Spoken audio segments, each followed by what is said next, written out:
అందరికీ నమస్కారం. గోదావరి గాలి సోకినా, గోదావరి నీళ్లు తాగినా, ఆ ప్రాంతపు మట్టి వాసన పీల్చినా చాలు, ఆ గోదావరి కెరటాల్లా హృదయంలో ఏవేవో అనుభూతులు చెలరేగుతాయి.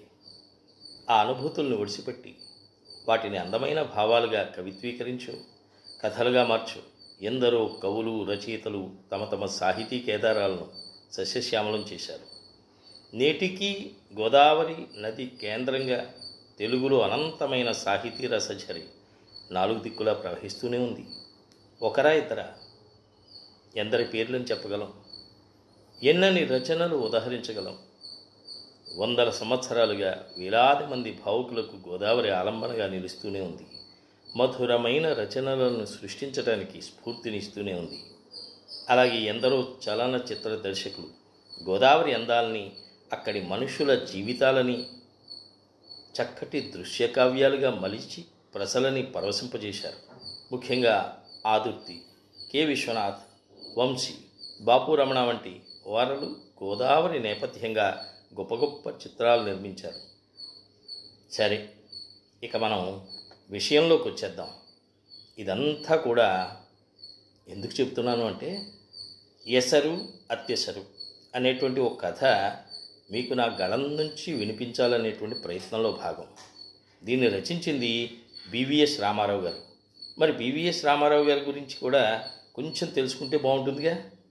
బాపు రమణలకు సీతారామం అని పిలుచుకునే బాల్య స్నేహితుడు ఒక ఆయన ఉన్నారు. ఆయన పూర్తి పేరు భావరాజు వెంకట సీతారామారావు. ఈయన మద్రాసు కేసరి హై స్కూల్లో బాపు రమణ గారితో కలిసి చిన్నప్పుడు చదువుకున్నారు. ఆ స్నేహం అలా కొనసాగుతూనే వచ్చింది. ఆ తర్వాత బాపు రమణలు తీసిన చాలా సినిమాలకి కథా రచనల్లోనూ కళా దర్శకత్వంలోనూ భాగస్వామ్యం వహించారు ఆయన. ప్రముఖులైన ఇంద్రజాలికుడు Shri B V Pattabhiram, cartoonist Shri B V Satyamurthy, రచయిత శ్రీ బివి రమణారావు వీరి సోదరులే. మరి ఈయనతో పాటు బివి సత్యనగేష్ అని ఓ మ్యూజిషియన్ కూడా ఉన్నారు. ఆయన కూడా వీరి తమ్ముడే. ఈయన కూడా ఈ బివిఎస్ రామారావు అనే పేరు మీద కథలు రాశారు. రామారావు గారు ఆంధ్రప్రదేశ్ నీటిపారుదల శాఖలో ఇంజనీర్గా పనిచేశారు. ప్రత్యేకంగా గోదావరి ప్రాజెక్టులో 15 సంవత్సరాలు అనేక హోదాల్లో పనిచేశారు. అలా గోదావరి నది పరిసర ప్రాంతాల్లో ఉద్యోగరీత్యా తిరిగినప్పుడు అక్కడి మనుషుల మనస్తత్వాలను గమనిస్తూ ఆ పరిశీలనలను గోదావరి కథలు అనే పేరుతో అందమైన కథలుగా రాశారు. అద్దరి ఇద్దరి, పుష్కరాల రేవులో పుల్లట్లు, రాగిడబ్బు, గంగ, బైరాగి, అత్యసరు, ఎసరు మొదలైన కథలు హృదయాన్ని హత్తుకునేలా రాశారు. వాటిలోంచి మనం ఇప్పుడు ఎసరు అత్యసరు అనే కథ నా గళం ద్వారా మీ అందరికీ కూడా వినిపించే ప్రయత్నం చేస్తున్నాను. సావధానంగా వినే ప్రయత్నం చేయండి. ఎందుకంటే ఒక్కోసారి కథలు మన మనస్సుల్ని తట్టి లేపుతాయి, మన కళ్ళలోంచి కన్నీళ్లు కారేలా చేస్తాయి, హృదయాన్ని బరువెక్కిస్తాయి. అలాగే మనకున్న దుఃఖాల్ని, బాధల్ని తొలగింపచేస్తాయి. కథకున్నటువంటి శక్తి అటువంటిది. అందుకే గొప్ప గొప్ప కథకులు రాసినటువంటి కథల్ని మనం ఒక్కసారి వినటం ద్వారా అబ్బా అని మన మనస్సు తేలికపడినప్పుడు ఉండే ఆనందం చూశారు, అది వర్ణనాతీతం. అందుకే ఇదంతా నేను చెప్పేదంతా వదిలేసి మరి కథలోకి వెళ్ళిపోదాం. గోదావరి గట్టుని ఆనుకుని ఉన్న ఆ వీధిలో ఓ చిన్న పెంకుటిల్లు. ఆ పెంకుటింట్లో వర్ధనమ్మ అనే ఓ బామ్మగారు, ఆవిడికి వారసుడైన భాస్కరం అనే మనవడు, అతని భార్య కమల ఉంటున్నారు. అప్పటికి 4 రోజులుగా ఒకటే ముసురు. ఆ రోజే కాస్త తెరిపించింది. ఇంకా పూర్తిగా తెల్లారిందో లేదో, వర్ధనమ్మ గోరు అంటూ ఎవరో ఆ ఇంటికి వచ్చి పిలుస్తున్నారు. మీ బామ్మగారిని ఎవరో పిలుస్తున్నట్టున్నారు అంటూ భాస్కరాన్ని లేపింది కమల. అబ్బా, నువ్వే వెళ్ళి లేపవే అంటూ ముసుగు మరింత బిగించాడు భాస్కరం. పరగడుపునే బోడిమొహం ఎలా చూడండి, మీరే లేపండి అంది ఆమె.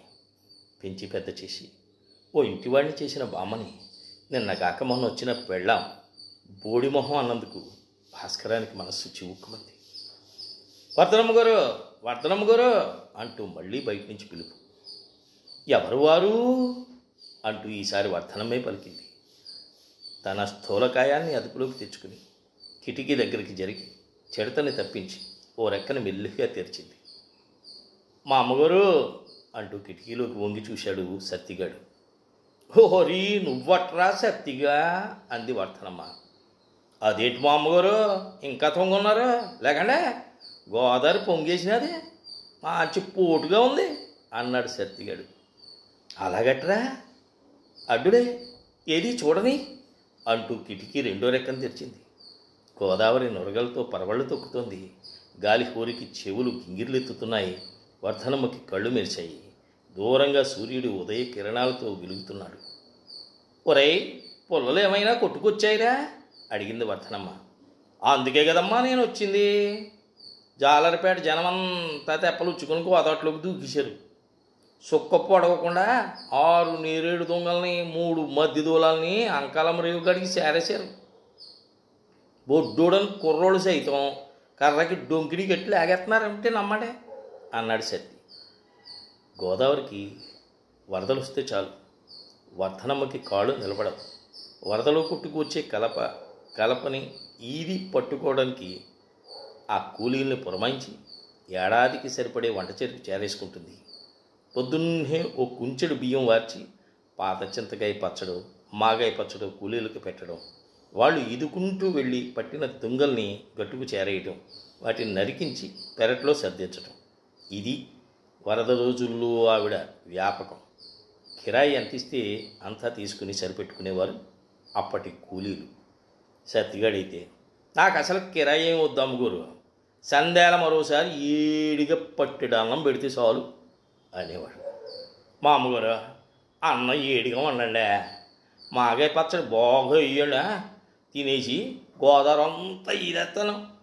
ఈ ఏడు చింత తుమ్మ కాకుండా టేకు ఏగిస మీ పొయ్యిలో మండాల. ఈలోగా నేను రేవు కాడికి వెళ్ళి కానీ నీళ్లు పుక్కిరించే వచ్చేస్తా అంటూ క్షణంలో మాయమయ్యాడు సత్తిగాడు. అప్పటికి 4 రోజులుగా పట్టిన ముసురు వల్ల సూర్యుడు కనిపించక పొద్దు నియమం గల వర్ధనమ్మ పస్తులుండిపోయింది. ఆ రోజు కనిపించిన సూర్యభగవానుడికి దండం పెట్టుకుని ఆమె పనిలోకి దిగిపోయింది. కాసేపటికి కమల నీళ్లపోయి అంటించడానికి పెరట్లోకి వస్తూ ఆశ్చర్యంగా గుమ్మంలోనే ఆగిపోయింది. ఇన్నాళ్ళు చిందరవందరగా ఉన్న పెరడు అద్దంలా అలకబడింది. పొయ్యి మీద కొంచెం గిన్నెలో ఎసరు మరుగుతోంది. వర్ధనమ్మ కొనిరాగాలు తీస్తూ సేరు బియ్యం ఎసట్లోకి దిగుతోంది. 4 రోజులు ఉపవాసం బాప తిండి అంతా ఈవిడ ఇప్పుడు ఒక్కసారే లాగించేస్తుంది కామోసు అని దవళ్ళు నొక్కుని లోపలికి పోయింది కమల. పందెం పొలం నవ్వులుతూ అప్పుడే పెరట్లోకి అడుగుపెట్టిన భాస్కరం బామ్మ ఇంత పెద్దరాడే వంటగదిలోకి దిగిపోయినందుకు ఆశ్చర్యపోయాడు. అవును పాపం 4 రోజులుగా వస్తుంది, ఆకలి వేయదు మరి అని మనసులో జాలిపడుతూ, బామ్మ అసలే నీరసించిపోయావు, ఇవాళ కూడా స్వయం పాకం దేనికి చెప్పు, కమలని మడి కట్టుకోమని ఇంత అత్యసరి వేయించుకోకపోయావా అన్నాడు. ఈ మాటలు విన్న కమల ఉలిక్కిపడింది. చలిలో తనెక్కడ తలస్నానం చేయాల్సి వస్తుందోనని, పైగా ఆ కొంచెం గిన్నె తనెక్కడ వార్చగలదు. అందుకే భర్తకి చీవాట్లు వేయడం కోసం ఏమండి ఇలా రండి, కాఫీ చల్లారిపోతోంది అని కేకేసింది. ఇంకా కుంపటి వెలిగించకుండానే.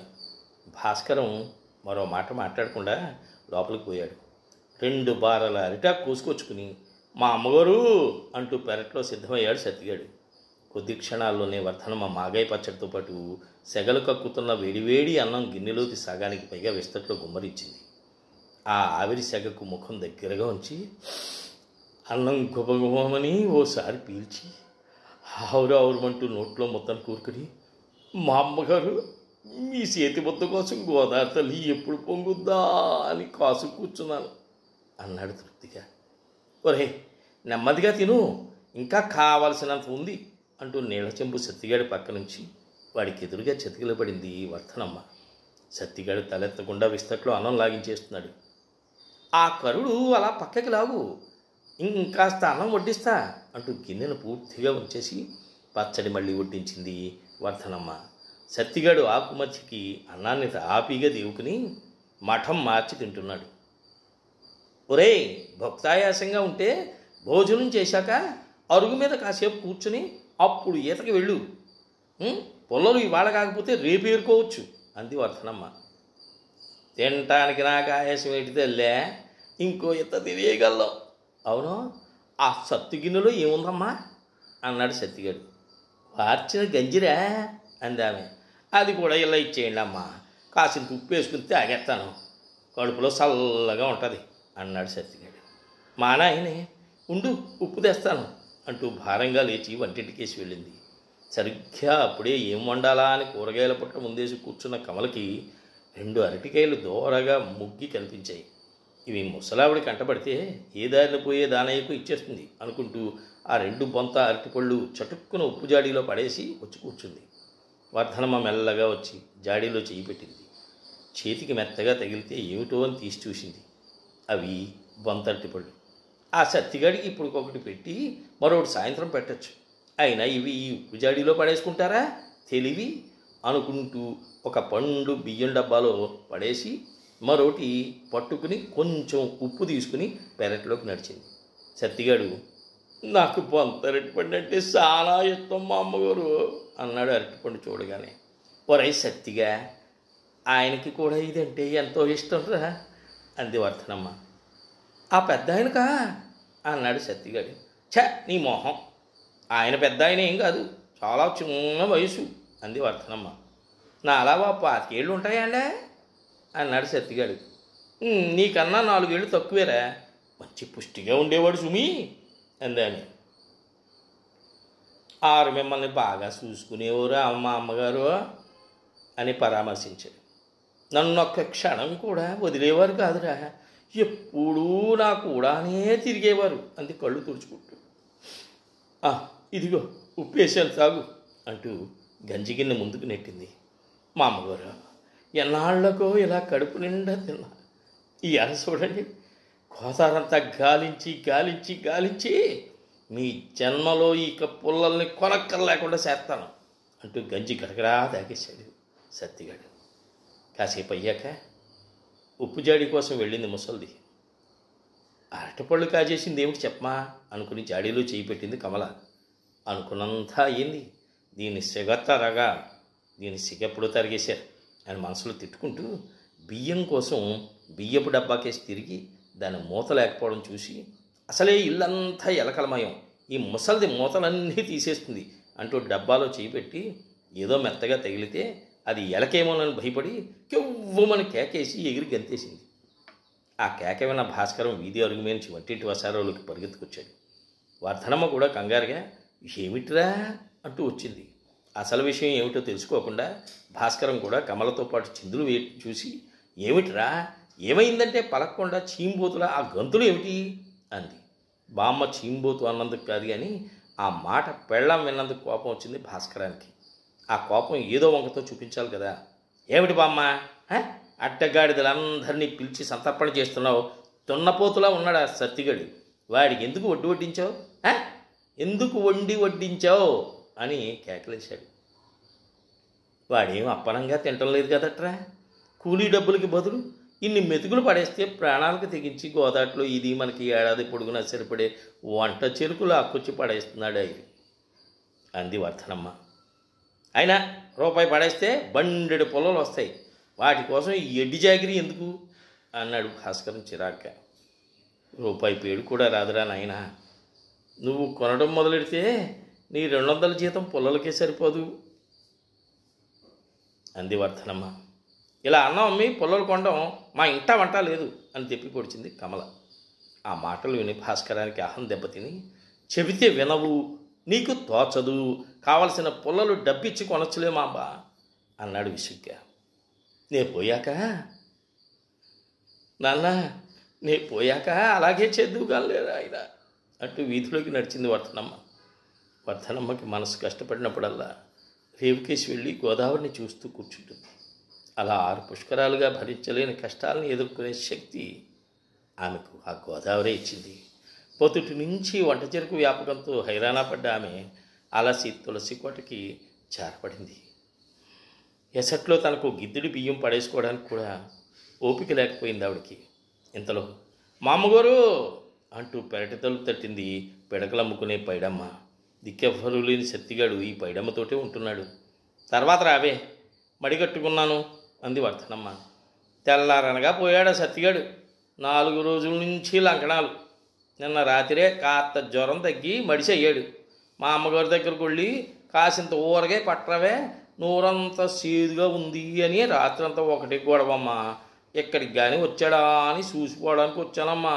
కాసింత ఊరగాయ పెట్టుతోలే, కాసేపట్లో వస్తాను అని వెళ్ళిపోయింది పైడమ్మ. అయ్యో, పచ్చని రోజునే అడ్డమైన తిండి వాడి చేత తినిపించాను, వాడికి ఏం పెడిసి కొట్టదు కదా అని బాధపడింది వర్ధనమ్మ. తన చేతి పట్టెడి మెతుకుల కోసం ఇన్ని లంకణాలు చేసి కూడా గోదాట్లో ఈదటానికి సిద్ధమయ్యాడు అని జాలిపడింది. అయినా ఓపిక లేకపోతే ఎందుకు ఈతాళ్లే అని సరిపెట్టుకుంది. ఏమో ఏమో వెర్రిబాకులాడు అని భయపడింది. సత్తిగాడికి ఏదైనా జరిగితే తనకెంత అప్రతిష్ట. ఊళ్ళో వాళ్ళంతా తనని నిలదీయడం, పైడమ్మ శాపనార్థాలు, భాస్కరం కమలలు దిప్పి పొడుపులు ఇవన్నీ ఆమె కళ్ళ ముందు మెదిలాయి.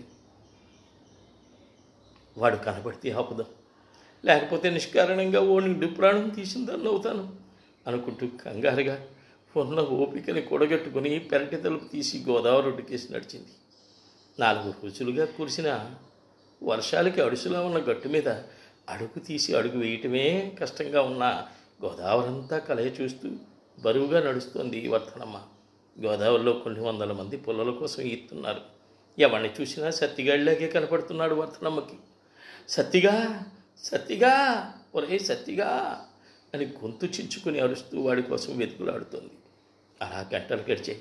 సత్తిగాడి ఎక్కడా కనిపించలేదు. వాడు గోదాట్లో మునిగిపోయి ఉంటాడని నిర్ధారణకు వచ్చేసింది ఆమె. నిరాశ, నిస్పృహ ఆవరించి ఇంటి ముఖం పట్టింది. పొద్దు వాలిపోతుంది. వర్ధనమ్మకి నోరు పెడచకట్టి కళ్ళు బయలు కమ్మాయి. ఆమె పాదాలు భారంగా ఇంటికి లాక్కొచ్చాయి. ఆమె మనసులో లేదు. ఇంతలో మా అమ్మగారు చూశారా ఎంత పెద్ద మద్య దొంగను పట్టుకున్నానో అన్న సత్తిగాడి కేకకి ఈ లోకంలో పడింది వర్ధనమ్మ.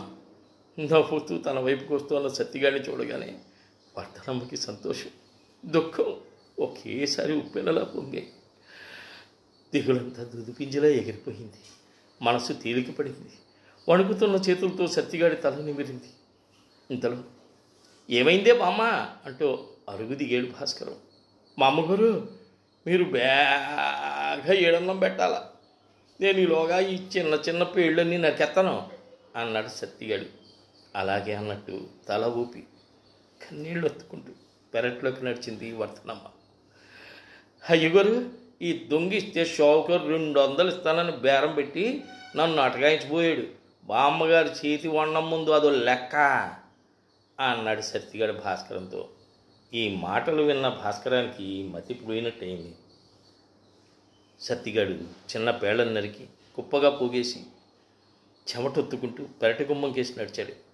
పెరట్లో తులసి కోట వారగా చెంగుపరుచుకుని పడుకుంది వర్ధనమ్మ. పొయ్యి మండుతోంది. ఎసరు అత్తెసరై ఎగిరి మాడుతోంది. మామగారు అని పిలిచాడు సత్తిగాడు. మళ్ళీ పిలిచాడు. మామగారు అంటూ మళ్ళీ పిలిచాడు. గంగా భాగీరథి సమానరైన పర్వత వర్ధనమ్మ శాశ్వతంగా కన్నుమూసిందని ఇరుగు పొరుగు వారు నిర్ణయించేదాకా భాస్కరం కానీ సత్తిగాడు కానీ నమ్మలేదు. చిత్రం ఏమిటంటే ఆనాడు భాస్కరం జేబులో